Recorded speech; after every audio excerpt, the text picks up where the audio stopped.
What if everything you thought you knew about the Great Pyramids was wrong? Forget the pharaohs. Forget the alien theories. This story isn't about who ruled Egypt or who came from the stars. It's about the forgotten hands that built these silent giants. It's about the workers. These weren't slaves. They were artisans, engineers, and farmers from all over Egypt who came together to build something greater than themselves. Imagine it's 2550 BC, and you hear a rumor spreading across the Nile Delta. The king needs builders, the likes of which have never been seen. Men and women who can make a mountain of stone move and place it as a monument to the setting sun. Intrigued and inspired, you leave your farm and travel to the city of Giza, where a new city is being built to house those who answered the call. You arrive to find thousands of workers already there, along with supplies from all over Egypt. Food stalls line the streets, along with blacksmiths and tool makers. You find lodging with other workers, either in simple tents or in shared homes. Still, there is work to be done. Each day, you and your fellow workers walk out to the building site and use your skills to do what you were hired for. Some of you work with copper chisels and hammers, shaping huge limestone blocks. Others bring those blocks to where they need to go. Yet others work with levers and rollers. All around you, workers are using ingenious techniques to move earth and stone. You take pride in your work because every block you shape, every block you move brings the king's vision closer to reality. When you finish your shift, you return to the workers' city. You eat well, drink beer, and laugh with your friends. Sometimes there are musicians and dancers. Later, you might visit the temple within the city walls to pay homage to the gods and pray for protection over the workers. Some nights, you stay up late with friends, playing games, telling stories, and discussing the marvels that you are creating.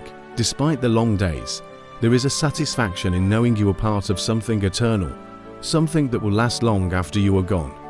Even the pharaohs who rule Egypt will eventually die and be forgotten, but this wonder will remain.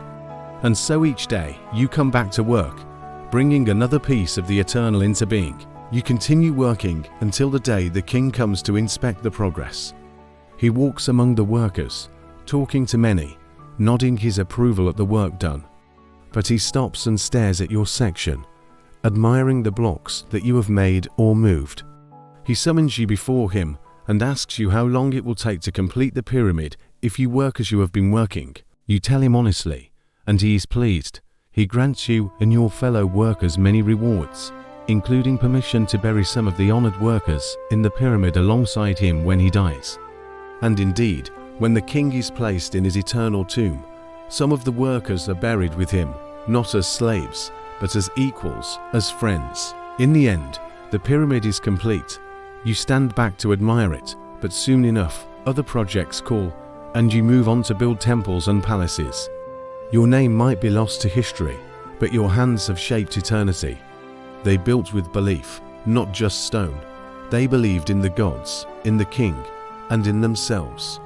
They believed that through their work, they could cheat death. For them, the pyramids were tombs, temples, and symbols of immortality.